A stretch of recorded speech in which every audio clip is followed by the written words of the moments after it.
Assalamualaikum warahmatullahi wabarakatuh. Perkenalkan, nama saya Widana Syahlara Zain dari Prodi Administrasi Publik Angkatan 2020 dengan nomor induk mahasiswa 203602141. Pada tugas video kali ini saya akan mereview bab 4 dan bab 5 dari materi manajemen perubahan dengan dosen pengampu Ibu Ainun Nazria, SPD MSc.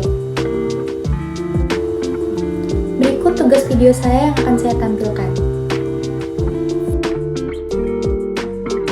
Yang pertama ada diagnosis for change. Manajemen perubahan diawali dengan penentuan kebutuhan untuk perubahan, mulai dari skala perubahan, segmentasi perubahan, metodologi perubahan, pendekatan perubahan, komunikasi perubahan, teknik perubahan, dan yang terakhir analisis antisipasi efek perubahan. Penentuan kebutuhan perubahan dianalisa dengan adanya dinamika tuntutan internal dan eksternal organisasi dalam merespon tingkat persaingan dengan para kompetitor dan perubahan pasar. Perubahan bias dilakukan di skala strategis maupun skala teknis. Segmen yang dikenal sebagai perusahaan yang memproduksi alat komunikasi menangkap tuntutan pasar di segmentasi transportasi. Selanjutnya ada resistant to change. Tidak semua rencana perubahan organisasi dapat berjalan dengan baik.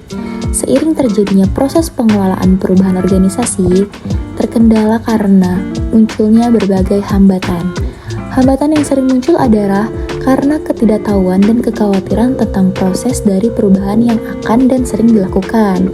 Sehingga agen perubahan perlu melakukan antisipasi dalam menghadapi resistensi yang muncul dalam perubahan tersebut, seperti perlunya dilakukan komunikasi secara intensif ketika sedang dilakukan perencanaan perubahan, persiapan perubahan, saat perubahan, hingga saat akhir proses perubahan. Nah, saat ini kita masuk ke dalam manajemen perubahan atau yang biasa disebut dengan Organizational Development. Pengembangan organisasi atau OD adalah upaya organisasi yang direncanakan untuk meningkatkan efektivitas atau efisiensi organisasi yang memungkinkan organisasi untuk mencapai tujuan strategisnya. Berbagai definisi OD mencerminkan kompleksitas disiplin dan tanggung jawab pemahaman terhadap OD. Sebagai contoh, Vasudevan menjadikan OD sebagai promosi kesiapan organisasi dalam memenuhi tuntutan perubahan, dan OD juga disebut sebagai pembelajaran dan pengembangan strategi yang sistemik untuk mengubah dasar-dasar keyakinan, sikap dan nilai-nilai yang relevansi, dan mengubah struktur organisasi agar lebih mampu menyerap teknologi serta menangkap peluang pasar dan tantangannya. Nah, tujuan utama dari organizational development ini adalah untuk mengembangkan organisasi, bukan untuk melatih atau mengembangkan staff, juga untuk meningkatkan tingkat kepercayaan antar pribadi di antara karyawan. Kepuasan dan komitmen karyawan dalam menghadapi masalah juga bukan mengabaikan mereka, namun secara efektif mengelola konflik, meningkatkan kerjasama dan kolaborasi di antara karyawan, serta meningkatkan pemecahan masalah dalam organisasi. Baik, selanjutnya kita masuk ke Appreciative Inquiry, yang merupakan sebuah metode dalam manajemen perubahan yang telah menjadi alternatif pendekatan problem solving untuk mengungkapkan kemungkinan yang sebelumnya terabaikan dalam proses berkembangnya sebuah organisasi. Nah, terbagi menjadi 5 bagian. Yang pertama ada definition, yang kedua ada discovery, yang ketiga ada dream, yang keempat ada design, dan yang terakhir ada destiny. Selanjutnya terdapat prinsip-prinsip dari Appreciative Inquiry. Yang pertama itu ada Constructionist Principle, yang merupakan pilihan kata yang kita gunakan untuk membentuk realitas kita.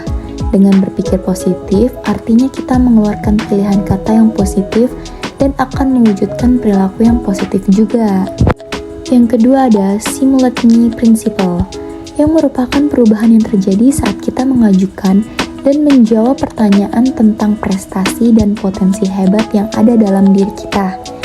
Yang ketiga ada Poetic Principle, yang merupakan membuat metafora untuk menggambarkan realitas yang kita pilih.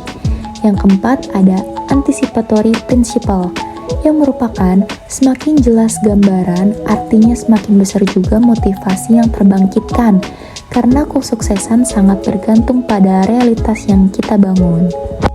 Yang kelima ada positive principle, merupakan lingkungan yang merespon dari aksi yang kita lakukan. Artinya jika kita berpikir positif, merasa positif, berkata positif, dan melakukan tindakan-tindakan yang positif, maka akan menghasilkan respon yang positif juga. Pikiran dan emosi yang positif akan memberikan inspirasi untuk tindakan perubahan yang jauh lebih baik. Yang keenam ada the wellness principle, yang merupakan kesadaran akan keutuhan atau keseluruhan yang memberikan kekuatan yang besar untuk menghasilkan yang terbaik.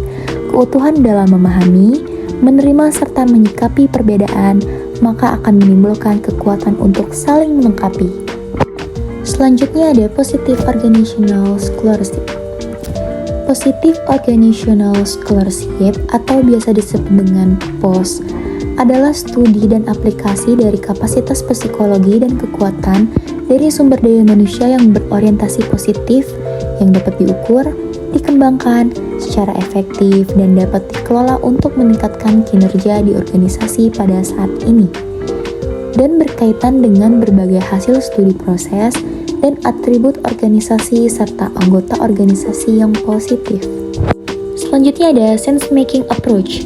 Sense making dan organisasi merupakan upaya untuk mengalirkan pesan intrinsik tindakan manusia, menghubungkan ke arah tertentu, memberikan bentuk tertentu melalui pendekatan generalisasi dan pelembagaan sebuah makna dan aturan tertentu.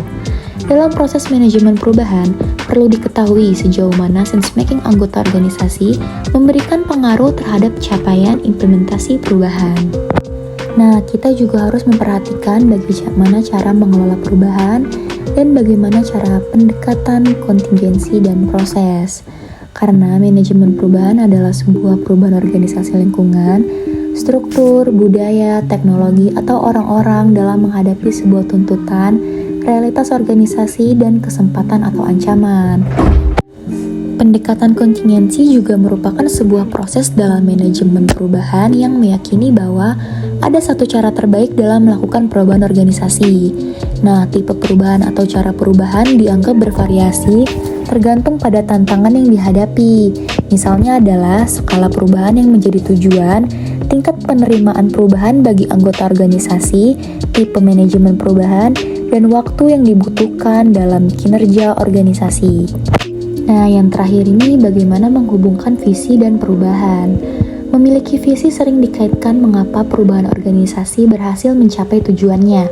Sebaliknya, kehilangan visi sering dikaitkan dengan kegagalan dalam sebuah organisasi. Peran visi dalam memproduksi perubahan organisasi ini terkait dengan cita seseorang dalam mengelola perubahan. Visi umumnya dianggap sebagai panduan bagi organisasi dalam mengidentifikasi kelayakan perubahan tertentu yang ditargetkan. Maaf, sekian dan terima kasih. Wassalamualaikum warahmatullahi wabarakatuh.